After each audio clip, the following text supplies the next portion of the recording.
हरे कृष्णा। आज पुरुषोत्तम मास की कृष्ण पक्ष की परमा एकादशी है। पुरुषोत्तम मास अर्थात अधिक मास जो 3 वर्ष में एक बार आता है और इसमें ये सर्वोत्तम ऐसा योग माना जाता है जो दान तप यज्ञ के लिए बहुत महत्वपूर्ण है। तो अधिक मास और उसमें एकादशी, तो ऐसे भी हर दिन जहाँ पे हम मनुष्य ये सृष्टि में जीवन व्यतीत करते हैं, परंतु सृष्टि के कुछ नियम हैं और इसलिए हम जैसे एक घर में या एक सरकार में, एक समाज में रहते हैं तो सरकार के समाज के नियम भी रहते हैं। तो हमें अच्छे से जीवन व्यतीत करने के लिए जो सरकार के समाज के नियम पालन करना अनिवार्य होता है, वैसे ही सृष्टि के नियम जो एकादशी के रूप में आते हैं या अधिक मास के रूप में आते हैं, तो जैसे साइंटिफिक वे से एकादशी जहाँ पे जो भर्ती ओटी का समय होता है, वहां पे बहुत ही जो है चंद्र का ग्रेविटेशनल फोर्स रहता है, इसलिए बहुत ही जो सृष्टि में बदल होते हैं वो अशुभ रहते हैं मनुष्य जीवन के लिए। और ऐसा कहा जाता है कि इस दिन जो है बहुत ही अशुभ, जो हमारे लिए हेल्दी नहीं है, हमारे शरीर के स्वास्थ्य के लिए, मन के स्वास्थ्य के लिए, इसलिए जो है पाप पुरुष ऐसा ये अन्न में छुपा रहता है। इसलिए हमें एकादशी के दिन अन्न वर्ज्य करना है। तो व्रत के रूप में हम शरीर और मन स्वस्थ रखने के लिए हमें ये वैदिक संस्कृति में प्रणाली दी है और ये रहा शारीरिक लाभ, मानसिक लाभ। परंतु इससे भी बहुत ही गुना जो लाभ होता है वो आध्यात्मिक लाभ, कि इस दिन जो व्रत करते हैं हम शरीर मन स्वस्थ करने के लिए, और वही व्रत हम भगवान की संतुष्टि के लिए करते हैं। तो भगवान जो सृष्टि चलाते हैं अलग अलग, जैसे 5 तत्व है तो अलग अलग जो भूमि, वायु, अग्नि, जल, आकाश ये तत्व है, और ये तत्व से हमारा शरीर, ये सृष्टि तैयार होती है और सृष्टि चलाने के लिए भी अलग अलग देव देवता होते हैं। तो जैसे सरकार ये जो देश की जनता के लिए उनका जीवन जो है अच्छे से रहे इसलिए कुछ व्यवस्थापन करती है, वैसे ही भगवान इस सृष्टि में रहे जो जीव है, और ये सृष्टि ये अलग सृष्टि है जो आध्यात्मिक जगत से अलग है, अर्थात जो हम शाश्वत जीव है वो भगवान से, अपने पिता से बंड करके यहाँ पे आए हैं। इसलिए शास्त्र में ऐसी सृष्टि का उल्लेख आता है कि ये सृष्टि जेल के समान है और इस सृष्टि का जो स्वभाव है दुखालय अशाश्वतम है। यहाँ पे दुख है क्योंकि ये जेल है और ये अशाश्वत है, ये परमानेंट नहीं है। तो हमें कुछ जो सुधारने के लिए, जैसे एक सरकार बंड किए हुए जो जनता है उन्हें सुधारने के लिए जेल में डालता है, जो राजा है वो हर जनता का पिता है, वो जो है कि शुभ चिंतक है। तो ऐसे ये जनता को सुधारने के लिए जेल में डालता है, वैसे ही भगवान जो सृष्टि में, ये भौतिक सृष्टि जो जेल के समान है, तो यहाँ पे हम जैसे जो परम पिता, जो परम प्रेम करने वाले ऐसे जीवात्मा को, अपने पुत्र को यहाँ पे सृष्टि में सुधारने के लिए, तो सबसे बड़ा बंड है कि हमने अपने पिता का प्रेम त्यागा और पिता का प्रेम हमें नहीं रहना था। और ये परम जो प्रिय पिता है जो स्वातंत्र देते हैं अपने पुत्र को, उनको नहीं रहना है तो जबरदस्ती नहीं करते हैं। लेकिन वहां पे जो है कोई भी जो दुख नहीं है, ऐसा ही वैकुंठ धाम है जहाँ पे कोई क्लेश नहीं है, ना जन्म है, ना मृत्यु है, ना कोई नियम है, परंतु बस हमें प्रेम से, पिता से हमें प्रेम करना है। एक ही कि हमारा स्वभाव ही है प्रेम से रहना, लेकिन वो हमने त्यागा और इसलिए अपने पुत्र की जो है इच्छा पूर्ण करने के लिए ऐसे सारे बंड किए हुए पुत्र को ये भौतिक सृष्टि तैयार करी और ये सृष्टि के चलाने के लिए नियम डाले गए।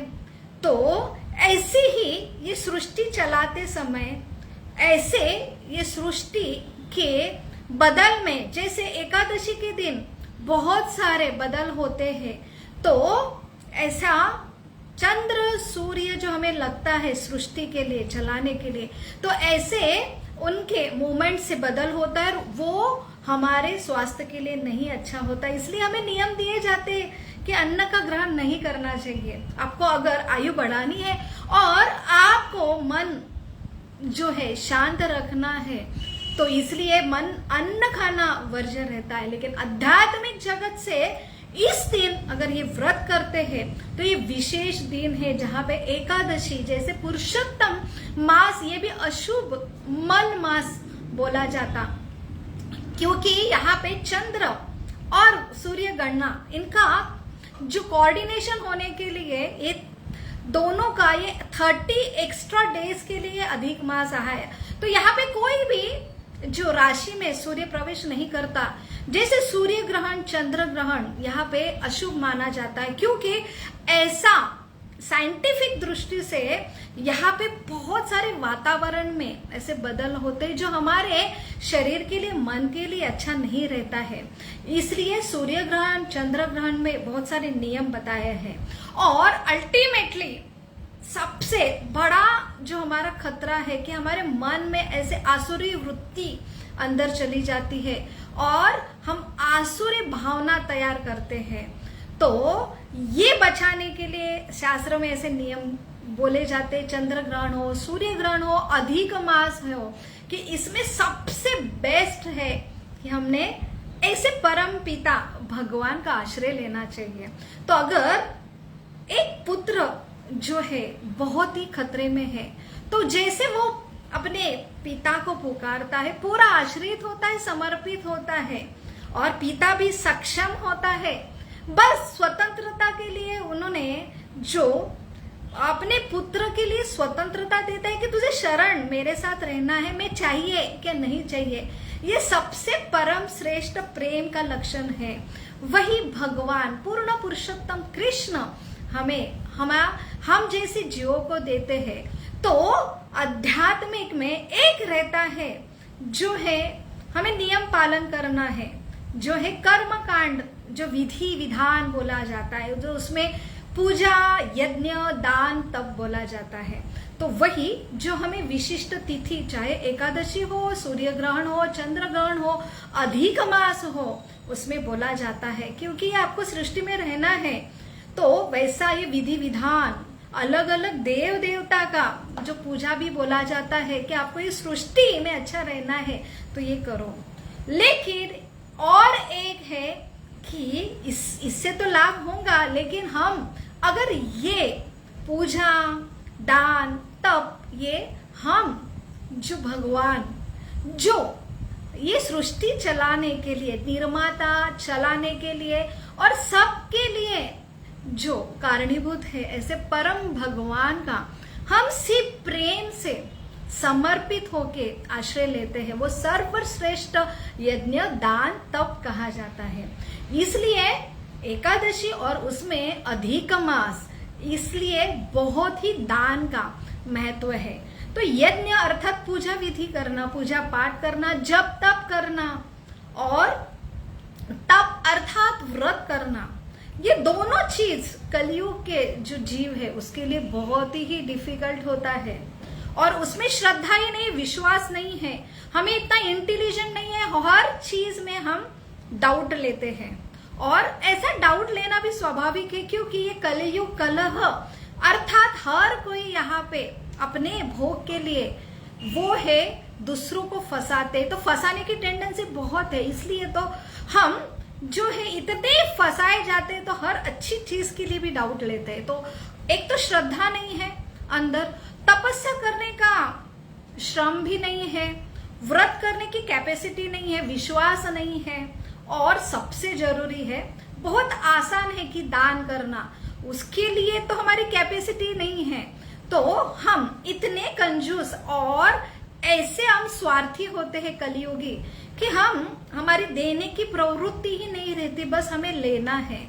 तो ये दान का क्या महत्व है जो आज एकादशी और अधिक मास में हमें बोला जाता है। तो एक तो हम ये सृष्टि में रहने के लिए दान करना बहुत ही जरूरी है, और ऐसे विशेष एकादशी हो या अधिक मास हो तो वहां पे बहुत ही बुरा समय चलता है, तो ऐसे इसमें दान करना ये हमारे ये सृष्टि के लिए रहने के लिए जो है बोला जाता है। लेकिन सबसे सर्वश्रेष्ठ दान क्या है? जो ऐसा दान जो हमें सर्वश्रेष्ठ लाभ प्रदान करे।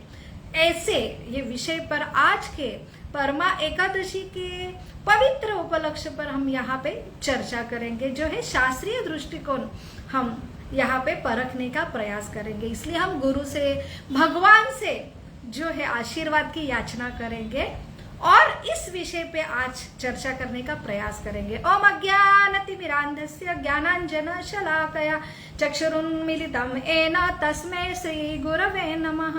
नमो विष्णुपदाय कृष्णपिष्टाय भूतले श्रीमते भक्तिवेदांत स्वामी इति नामिने। नमस्ते सरस्वती देवे गौरवाणी प्रचारिणे निर्विशेष शून्यवादी पाश्चात्य देशतारिणे। वाञ्छाकल्पतरुभ्यश्च कृपा सिन्धुभ एव च पतितानां पावनेभ्यो वैष्णवेभ्यो नमो नमः।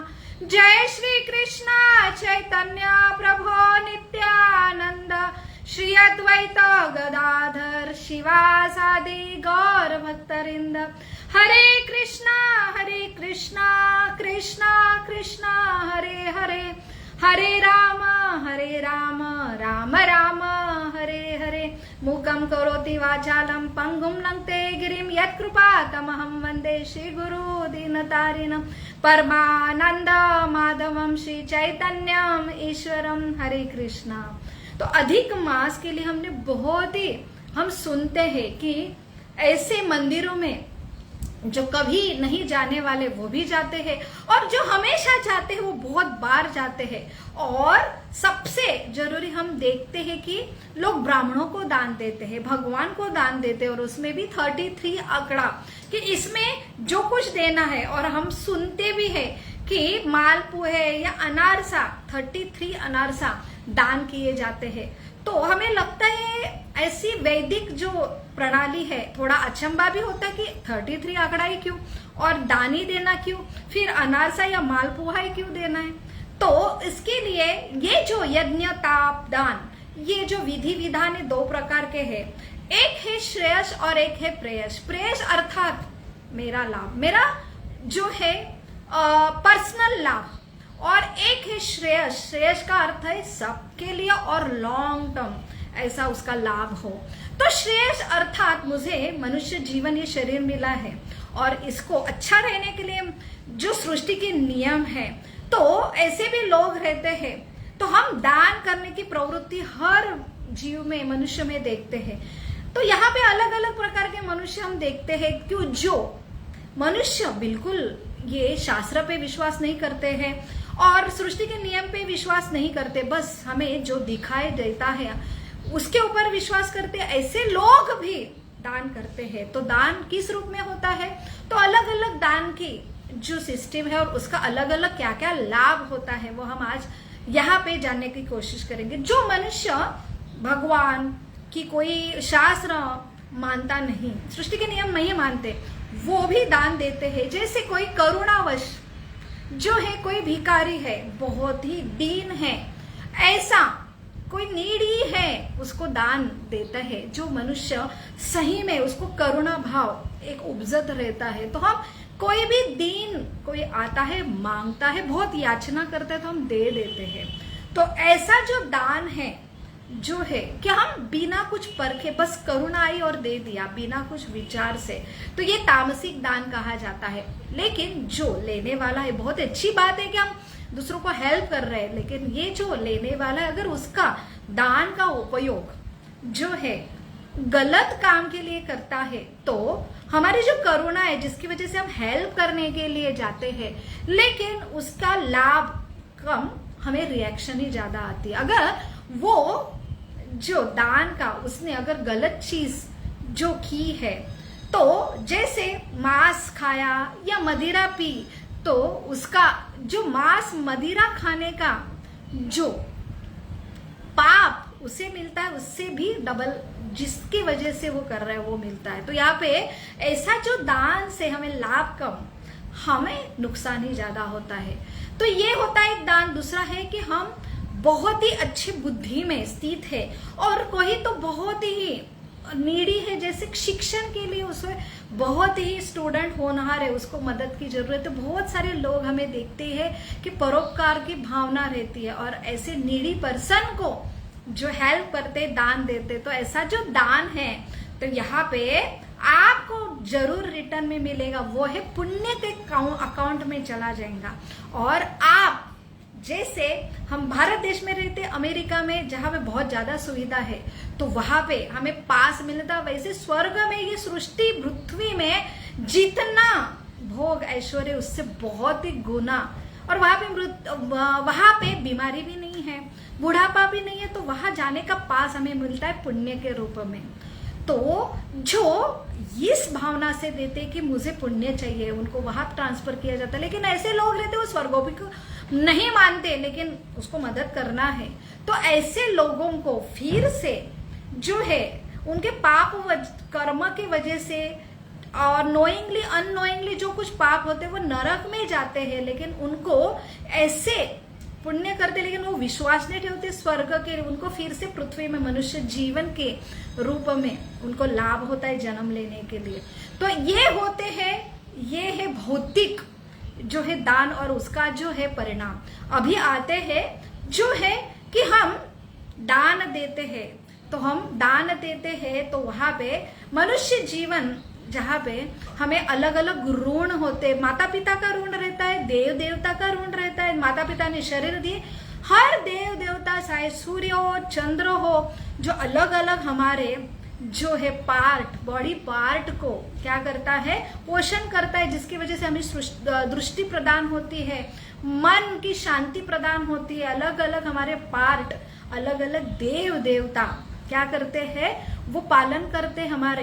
तो सृष्टि का भी पालन पंच महाभूत और हमारे शरीर के पंच महाभाग जो ऑर्गन है वहां पे भी उनका पोषण करने के लिए ये कौन है, ये नियोजित। जैसे सरकार में हम इनकम टैक्स भरते हैं, अलग अलग नल का टैक्स, घर का टैक्स, तो वैसे ही भगवान ने अलग अलग ये जो अधिकृत व्यक्ति जो देव देवता है तो उनका ऋण रहता है। तो जैसे इनकम टैक्स भरते वैसे हमें ये देव देवता की पूजा करनी पड़ती है, तो उसका अगर नहीं किया तो हमें ऋण के रूप में जो है भुगतान देना पड़ता है और अगले जन्म में हमको रिएक्शंस आती हैं।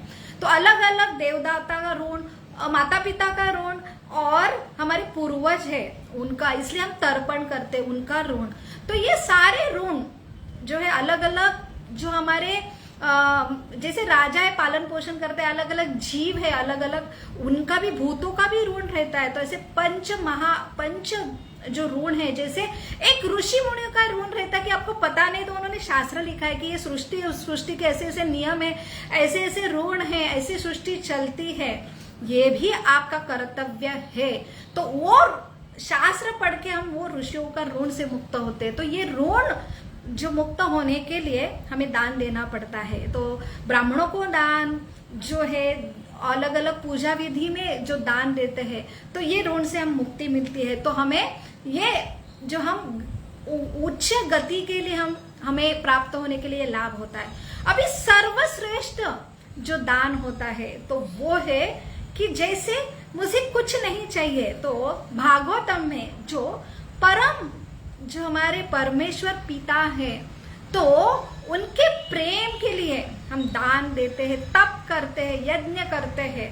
तो ये सर्वश्रेष्ठ तप यज्ञ दान कहा जाता है कि हम सर्व जो है कर्म करते हैं, तो हमारा सर्व कर्म, हमारा धर्म अर्थ काम मोक्ष, ये 4 पुरुषार्थ हमें बताए हैं। तो धर्म अर्थात हमें यहाँ रहने के लिए जो अच्छी फैसिलिटी अर्थात कर्तव्य करना चाहिए, उससे हमें काम, हमारी इंद्रिय तृप्ति मिलेगी, हमें अर्थ प्राप्ति होंगी और अल्टीमेटली मोक्ष अर्थात उच्च गति मिलेगी। लेकिन पंच पुरुषार्थ जिसे कहते हैं कि हमें सिर्फ हमारे पिता के प्रेम के लिए ये एकमात्र इच्छा है, उसके लिए हम यज्ञ दान तप करते, वो सर्वश्रेष्ठ है। और ये इतना क्लिष्ट, अलग अलग ऋषियों को, अलग अलग देव देवता के अलग अलग सारे ये पंच महाभूत की ऋण चुकाना बहुत ही क्लिष्ट हो जाता है। लेकिन ऐसा ये पंच पुरुषार्थ प्रेम के लिए किया गया हुआ तप, व्रत, दान, ये सर्वश्रेष्ठ है। तो इससे अल्टीमेटली हम ये जेल में बंधे हैं, तो इससे हम मुक्त होंगे, क्योंकि हमें जो खोया हुआ अपने परम प्रेमी पिता से प्रेम प्राप्त होगा। और ये प्रेम से अल्टीमेटली ये जेल, फिर सारे नियम से ही हमारा क्या हुआ, परमानेंट छुटकारा होगा। तो ये जो विशेष पुरुषोत्तम मास और विशेष रूप से एकादशी, इसलिए बहुत ही बड़ा जो योग है। तो इसमें हम दान जो कुछ तप करेंगे तो वो हम सर्वश्रेष्ठ भगवान के प्रेम के लिए करेंगे। इससे हम अल्टीमेटली सब ऋण से मुक्त होंगे और सर्वश्रेष्ठ भगवान से पुनः प्रेम स्थापित करके हम जो है ये जेल से ही परमानेंट छूट के हमारे जो स्वधाम, ऐसे वैकुंठ गोलोक जो धाम में हम रिटर्न जाएंगे। तो इसलिए भागवतम ये परिभाषा देते सारे जो पुराण, जो शास्त्र जो हमें सिखाते हैं ये सृष्टि में कैसा रहना है। लेकिन सबसे बड़ा जो ज्ञान है, ये सृष्टि, ये भौतिक जगत जेल के समय और हमने परम पिता से नाता तोड़ा है, उससे पुनः प्रेम स्थापित करने के लिए सर्वश्रेष्ठ भगवान जो कृष्ण की भक्ति अर्थात प्रेममय भक्ति का ज्ञान देते हैं। तो उसमें सर्वश्रेष्ठ धर्म कर्तव्य जो मनुष्य के लिए बोला है, तो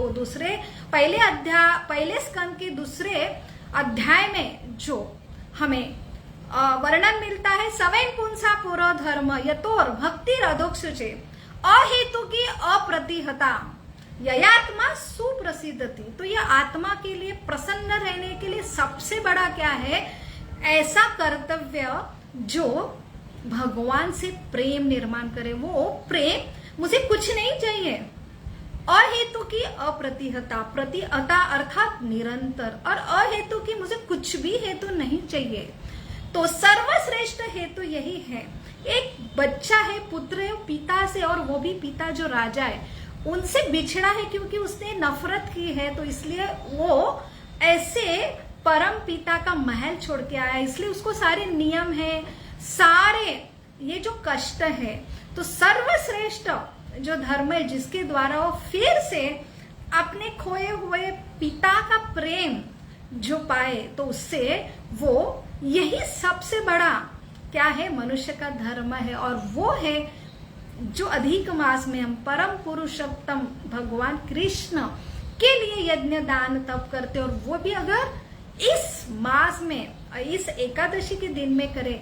और सर्वश्रेष्ठ दान जो भगवान कहते हैं कि ब्राह्मण, तो ऐसे ब्राह्मण, बहुत सारे ब्राह्मण हैं जो हमें अलग अलग व्रत, जो कर्मकांड जो ये सृष्टि में रहने के लिए सिखाते हैं या हमसे पूजा करवाते, वो तो श्रेष्ठ है। लेकिन सबसे श्रेष्ठ ऐसे वैष्णव जो हमें परम पुरुष भगवान की निस्वार्थ भक्ति कैसे निरंतर करना चाहिए, उसका ज्ञान के लिए खुद का जो जीवन समर्पित करते, ऐसे वैष्णव जहाँ पे उन्होंने पूरा त्याग किया है, उनका व्यक्तिगत कुछ भी लाभ नहीं है, बस एक ही जो है धर्म के लिए उनके जीवन समर्पित किया, वो है ऐसे परम पुरुष कृष्ण के बारे में ज्ञान, प्रेम के लिए ये जीवन समर्पित करना। तो उनका हर कार्य है कैसे ये जीव ये भगवान से फिर से पुनः प्रेम स्थापित करे। तो इसलिए अलग अलग जो हमें गाइडेंस देते हैं, तो ऐसे ये वैष्णवों को दान देना, और वो दान वो फिर से ऐसे प्रचार में जन सामान्य के सबसे हितकारी जो कल्याणकारी कार्य के लिए वो ये ऐसा दान का यूज करते, तो वो सर्वश्रेष्ठ दान कहा जाता है।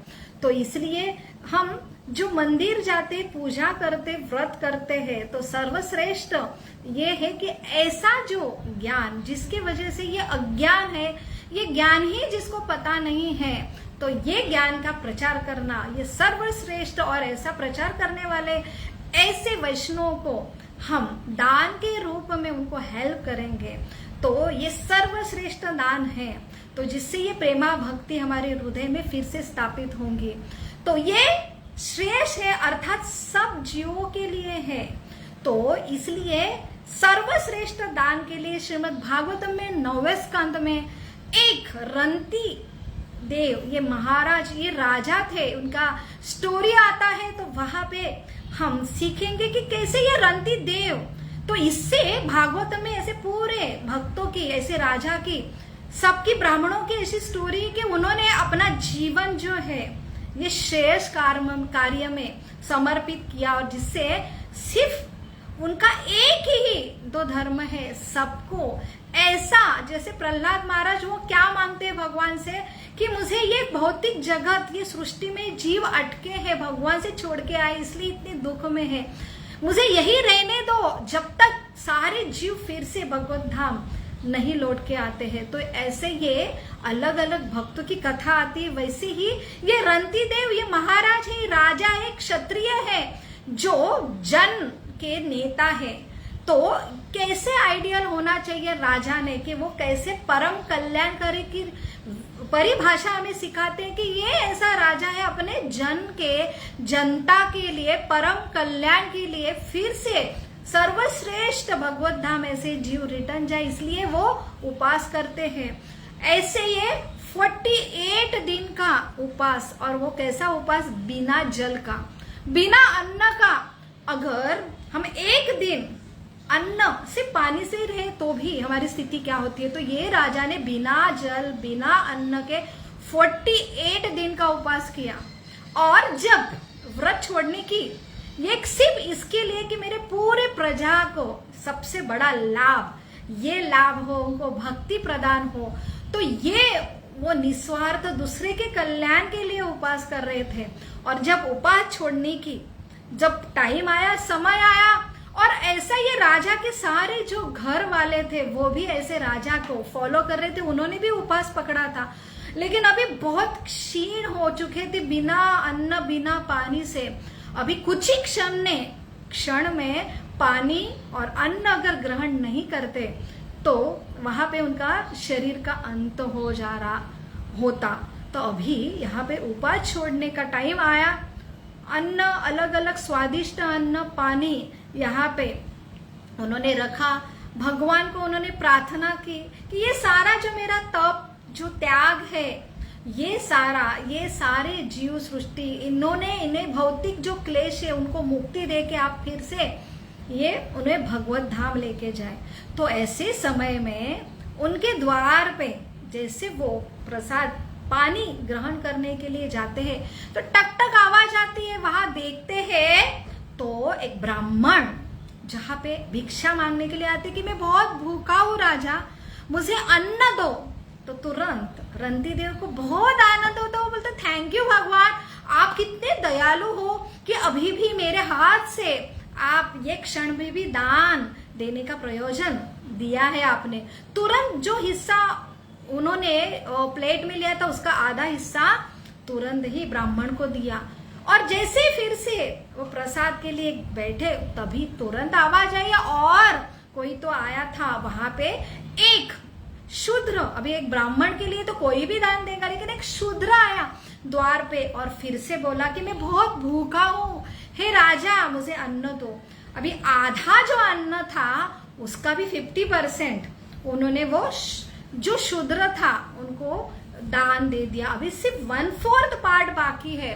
और जब राजा बैठा तभी और आवाज आई, तो वहां पे देखा ऐसा एक अनोखी व्यक्ति वहां पे अपने कुत्ते को लेके आया और बोला, हे राजा मेरे कुत्ते बहुत भूखे हैं, इन्हें अन्न की आवश्यकता है, तो वो बचा कुचा 1/4 पार्ट भी उन्होंने जो है दान में दिया। और वहां पे वो भगवान को फिर भी थैंक यू बोल रहे कि आपने मेरे हाथ से कितना दान करवा दिया। लेकिन अभी शरीर की क्षमता क्षीण हो रही थी, बिना जल बिना अन्न थे, अभी सांस भी कम चल रहा था। अभी सिर्फ पानी अगर पीते तो थोड़ा संभल जाते, वैसे ही पानी पीने के लिए राजा जाता है, तभी और कोई आता है तो वहां पे जो चांडाल, जो कुत्ते का मांस खाता है, ऐसा व्यक्ति वहां पे आया, राजा को आवाज दे रहा है, राजा मुझे बहुत प्यास लगी है, आप मुझे पानी दो। और तुरंत राजा अपने हाथ का पानी भी उसे जो है दान में देते हैं, और उसी क्षण कोलैप्स हो जाते हैं। लेकिन उसी क्षण उसके द्वार पे जो ब्राह्मण है, शूद्र है, जो व्यापारी है, जो कुत्ते का व्यापारी है, और जो चांडाल है, वो देव देवता का रूप लेते हैं। वहां पे साक्षात सारे देव देवता इस रंती देव राजा की परीक्षा के लिए उन्होंने अलग अलग वेश में आए थे। तो वहां पे उन्होंने परीक्षा ली और तुरंत उसको वो है जीवन दान दिया, और वो बहुत प्रसन्न हुए कि सही में आपकी परीक्षा पृथ्वी पे भी ऐसी है। इस सही में दान जो दूसरों के लिए दान देते हैं, ऐसे कल्याणकारी राजा के लिए हम परीक्षा लेने के लिए आए। और हे राजन, आप ये पूरे परीक्षा में जो है सफल हुए। आपने ऐसा उदाहरण सेट किया कि कैसा दान होना चाहिए। तो दान उसे ही कहते हैं जो दान से हमें तकलीफ हो।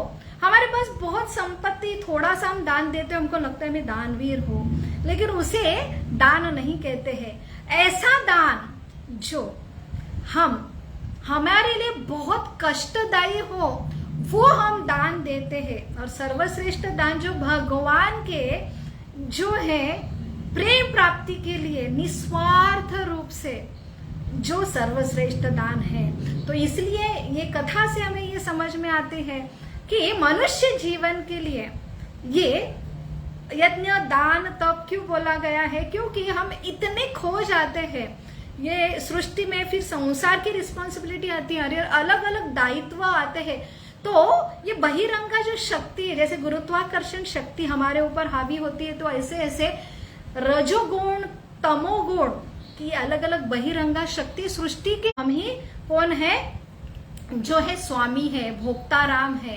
तो ऐसे ये जो सृष्टि के बहिरंगा शक्ति द्वारा हम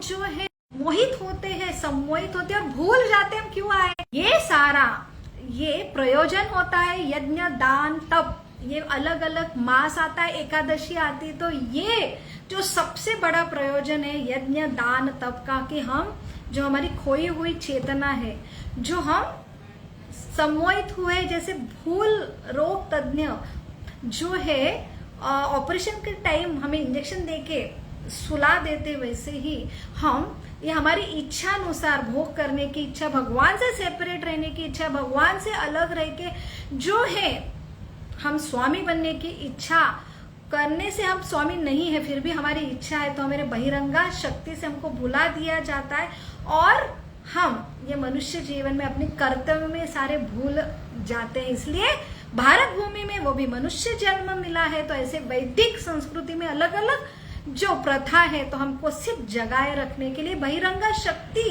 के ऊपर हम अपने प्रयास से नहीं आते। इसलिए भगवत गीता में भगवान कहते देवी ऐसा गुणमयी ममा माया दूरतई, तो मायाम ते परमति ते, तो मायाम ते मेरे पास अगर आते हैं तो मायाम ते तरंती ते, आप माया से तुरंत मुक्त होंगे, तो बहिरंगा शक्ति से मुक्त होंगे, तो हमें समझ में आता है कि मुझे करना क्या है। तो हमारा सर्वधर्म जो है कि अतः पुंबीर द्विज श्रेष्ठ वर्णाश्रम विभाग स्वनुत्तिष्ठ धर्मस्य संसुतिम हरितोषणम, तो सारे कर्तव्य कर रहे लेकिन हरि को संतुष्ट नहीं कर रहे, जो परम भगवान कृष्ण को ये निस्वार्थ प्रेम दान से हम संतुष्ट नहीं कर रहे, तो हमारा सारा जो कर्तव्य है वो एन केवलम श्रम एव केवलम है। तो हम सारे कर्तव्य कर रहे हैं, हमारे जो कर्तव्य कर रहे हैं, हमारे कुटुंब के कर्तव्य कर रहे हैं, देश के कर्तव्य कर रहे हैं, समाज के कर्तव्य कर रहे हैं, लेकिन सबसे बड़ा कर्तव्य है कि हम ऐसे परम पुरुष जो सर्वश्रेष्ठ जो पालन करते पिता है, हमको ऐसे निस्वार्थ रूप को उनको प्रसन्न करना है। ये कर्तव्य नहीं करेंगे तो सारे कर्तव्य करके भी हम यही चक्कर खाते हैं और सृष्टि के नियम को हम भोगते रहते हैं। तो इसलिए हम अंत में भागवतम का यही श्लोक बोलेंगे कि जिसको विश्वास नहीं है भगवान के ऊपर, देव देवताओं के ऊपर, सृष्टि के नियम के ऊपर, और ये स्वतंत्रता दी है भगवान ने कि चाहे आप नास्तिक रहो या आस्तिक रहो या भगवान के निस्वार्थ जो है प्रेम करने वाले सेवक रहो या देव देवता की कुछ कामना के लिए पूजा करने वाले हो, तो सबके लिए जो है सर्वश्रेष्ठ धर्म है कि अकामम सर्व कामों मोक्ष काम उदारती। जो भगवान को यजेत पुरुषम ब्रह्म, तो भगवान कृष्ण को यजेत अर्थात पूजा करना, और चाहे अकाम हो, आपको कोई कामना नहीं हो या बहुत सारे कामना हो या आपको मोक्ष की कामना हो, तो ये सारे लोगों के लिए सबसे परम जो परम श्रेष्ठ ऐसा धर्म है कि ऐसे परम पुरुष का यजत अर्थात उनकी पूजा करना, निस्वार्थ पूजा करना, उनके लिए यज्ञ दान तप करना, ये सर्वश्रेष्ठ दान है। हरे कृष्णा कृष्ण कृष्ण हरे हरे, हरे राम राम राम हरे हरे। आज की परमा जो पुरुषोत्तम मास अधिक मास की एकादशी है, आप सभी को बहुत बहुत शुभकामनाएं। हरे कृष्णा।